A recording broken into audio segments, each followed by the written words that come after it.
IPL અમદાવાદની final match જોવા માટે ટિકિટોના કાળા બજાર થયા। લોકોએ ટિકિટો કાળા બજારમાં ખરીદી। ત્યારબાદ વીઆઈપી ગેસ્ટોને સાચવવાની તૈયારી રૂપે સ્ટેડિયમની ચારે બાજુ સુરક્ષા રાખવા માટે ટિકિટ લેનારને લાઇનોમાં ઉભું રહેવું પડ્યું।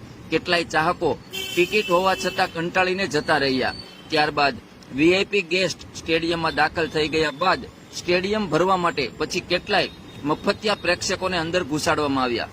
કહેવાનો મતલબ કે જે લોકો લાઇનોમાં અને ભીડમાં કંટાળે છે તેમને ખબર જ હોય છે કે મેચમાં આટલું પબ્લિક આવવાનું જ છે, તો પછી ટિકિટો લેવી શું કામ પડે।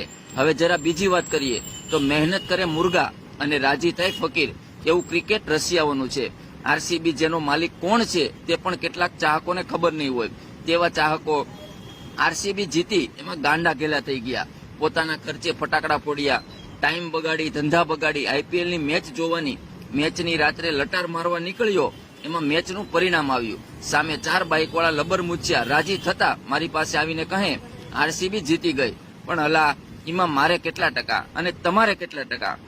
મહેનત ખેલાડી કરે, પૈસા ખેલાડી કમાય અને તમારે ખાલી ફકીરની જેમ રાજી થવાનું। ખેલાડીઓ મેચ રમવાના કરોડો રૂપિયા કમાય છે, તેનાથી વિશેષ બીસીસીઆઈ અબજો કમાય છે। આ સિવાય દરેક ટીવી ચેનલોને જાહેરાતોના કરોડો રૂપિયા મળે છે, અને આ બધું કોના પ્રતાપે? તો કે આવી ટાઈમ બરબાદ કરતી મફતની પ્રજાના પ્રતાપે। બેંગ્લોરમાં આરસીબીની ટીમ જીતી તેના સન્માનમાં મોટો કાર્યક્રમ રાખ્યો હતો।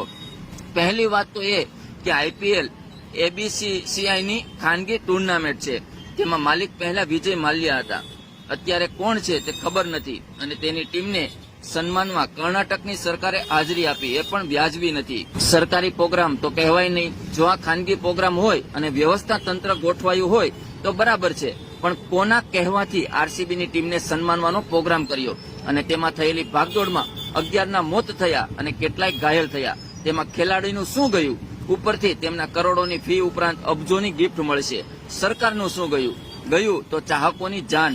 ચાહકોને શું મળ્યું? તો કે મૃત્યુ।